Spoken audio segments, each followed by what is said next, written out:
All right, so today we're diving into a story that's, well, it's Hmm. pretty wild. And a little unsettling, too, if I'm being honest. Yeah. We're talking about the Luffy robberies over in Japan. This was a whole crime spree orchestrated from, get this, inside a detention center. Yeah, you heard that right.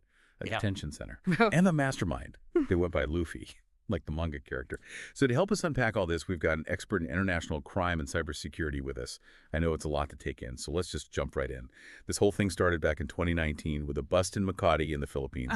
36 Japanese nationals running this massive telecom fraud and extortion ring right out of their hotel room. It was a huge operation. We're talking over 1,300 Japanese victims Okay. and damages totaling over $2 billion, which is about $1 billion. And what's really interesting is that this bust, it was really just the beginning, like the prequel to the Luffy robberies. That's what we're really here to talk about. Okay, so how do we go from Yeah. a hotel bust in the Philippines Yeah. to this whole manga-inspired mastermind thing? Well, that's where Luffy comes in, the name, as you mentioned. It's taken from the main character in One Piece, which is hugely popular in Japan and around the world, but it's more than just a cool alias. It actually plays into the psychology behind these crimes. Okay. Yeah, I'm intrigued. Tell me more about that.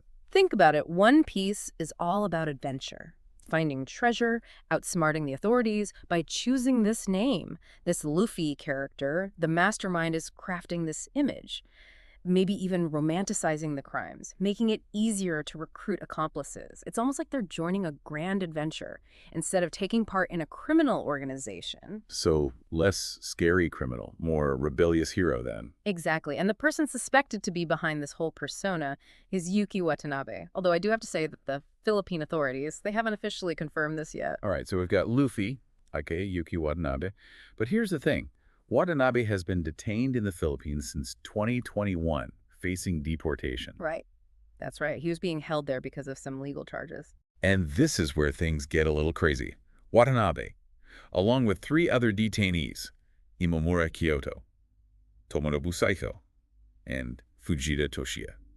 They're all suspected of orchestrating these robberies from inside the detention center. How is that even possible? Well, that's the question everyone's been asking. It definitely raises some concerns about the security and oversight within that facility. How are they communicating with people on the outside? How are they recruiting accomplices and planning all of this? Yeah.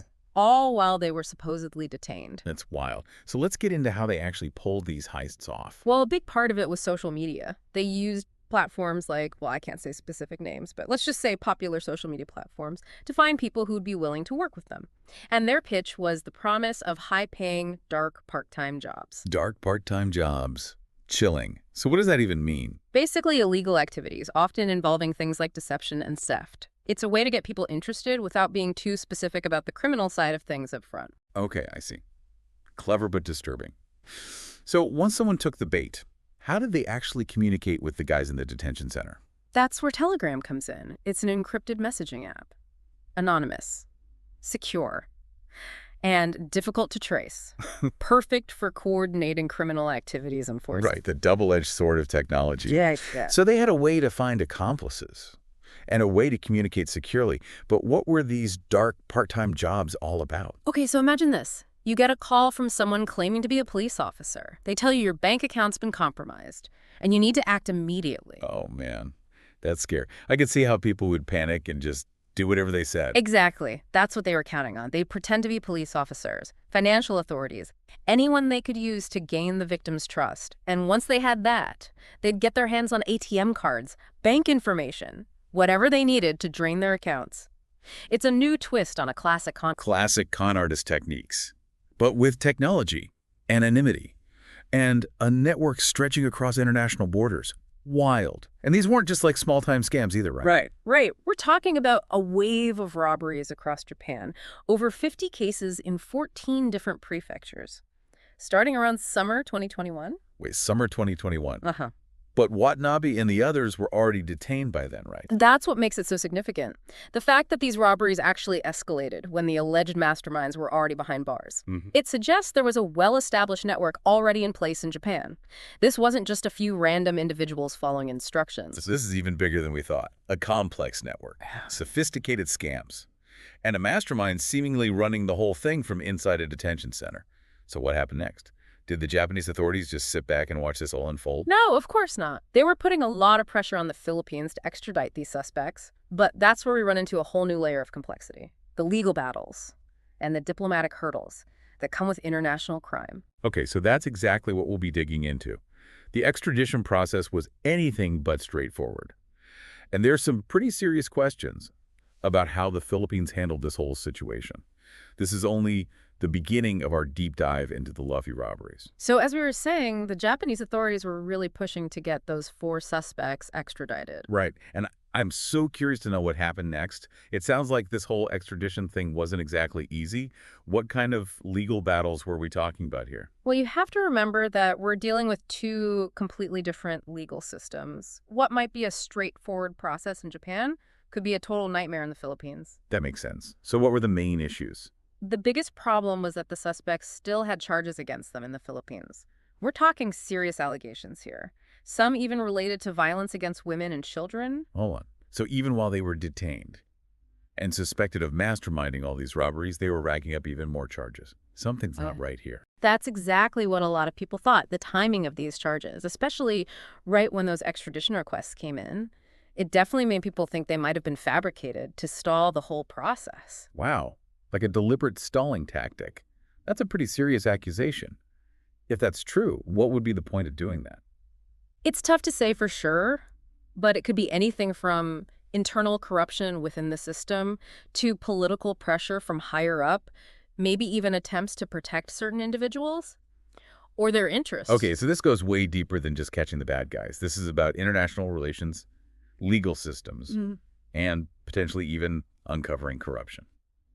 This is getting intense. So did these delaying tactics actually work? They definitely made things more complicated. The Right. whole process dragged on for years. I can't imagine how frustrating that must have been for the Japanese authorities and, of course, the victims of these robberies. So what finally happened? What changed things?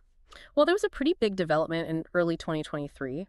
On February 7th, 2 of the suspects, Fujita and Imamura, were deported to Japan. Finally. But what about the other 2? Watanabe and Saito. Here's where it gets even more suspicious. Right before they were deported, all the charges against Fujita and Imamura in the Philippines, they were suddenly dropped. Oh, come on.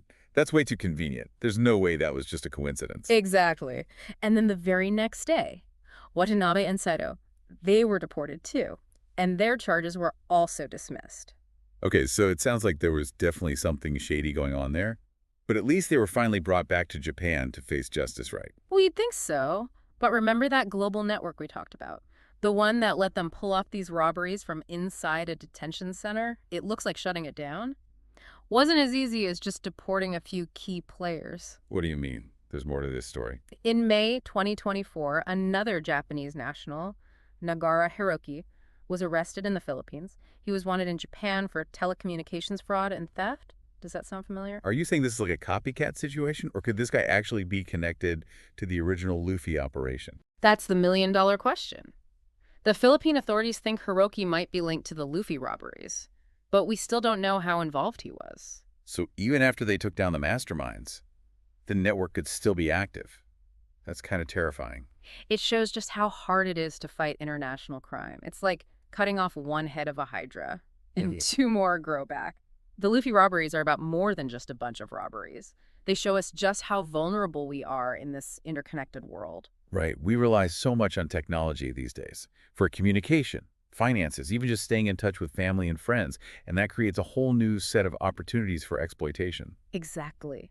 The Luffy robberies show us how criminals are using technology and globalization to their advantage. They can operate across borders and use anonymity and encryption to pull off these really complex scams. It makes them incredibly hard to track down and prosecute. So it's like a constant race to stay ahead of the game. Law enforcement and governments are trying to adapt to these new challenges. But the criminals are always finding new ways to exploit weaknesses. It can feel pretty overwhelming. It's definitely a complex issue, but that doesn't mean we should just give up.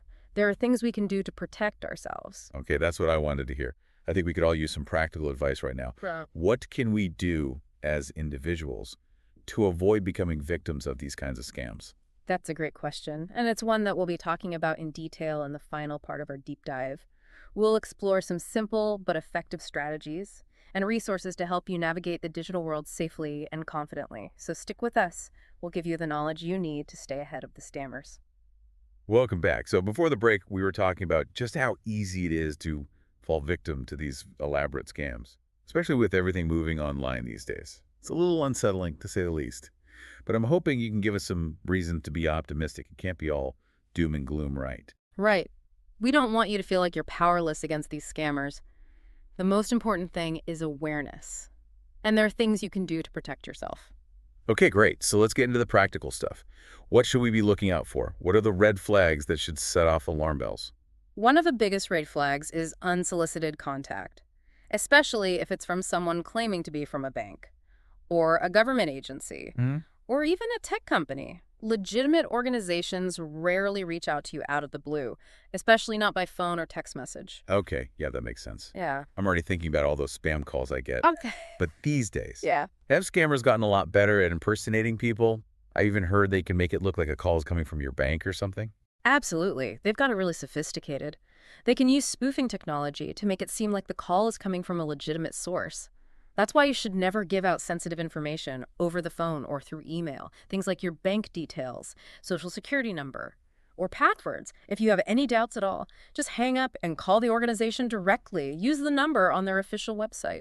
So basically, trust your gut. Yeah. If something feels wrong, it probably is. Yeah. What else should we watch out for? Another common tactic is pressure.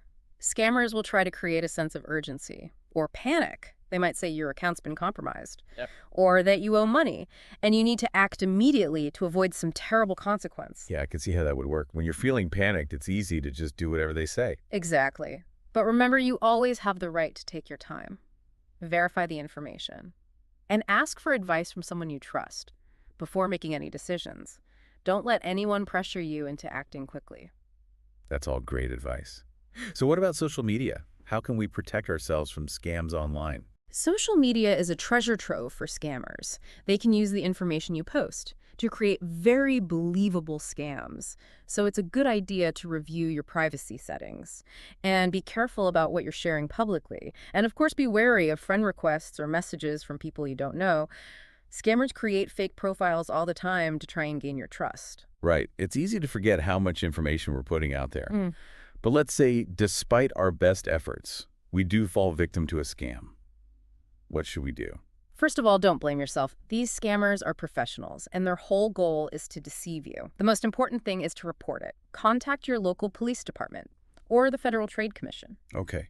And what about our bank? Should we contact them too? Definitely. If your accounts have been compromised, contact your bank or financial institution right away. They can help you secure your accounts and prevent any further losses.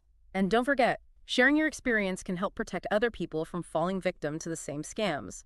You can report scams to organizations like the Better Business Bureau or the Internet Crime Complaint Center. So it's all about spreading awareness. The more we talk about these things, the better equipped we are to fight back. Exactly. And here's one last thought. Technology is constantly evolving, and unfortunately so are the tactics that scammers use. So it's important to stay informed about the latest scams and security threats. There are a lot of resources available online, including government websites like the FTC and the FBI that can give you up-to-date information and tips. Great advice. So before we wrap things up, I just want to bring it back to the Luffy robberies for a second. Why is this case so relevant to what we've been talking about today? The Lucky robberies are a perfect example of how criminals are using technology and globalization to their advantage. They're operating across borders and using sophisticated techniques to carry out these large-scale scams. It's a wake-up call for all of us. It really is. These threats are real, and the impact can be devastating. But we're not powerless. By staying informed, being vigilant, and taking steps to protect ourselves, we can make it a lot harder for these scammers to succeed. That's a great message, Denon. So a huge thank you to our expert for all these insights. And to our listeners, stay safe out there, stay informed. And as always, stay curious. We'll catch you on the next deep dive.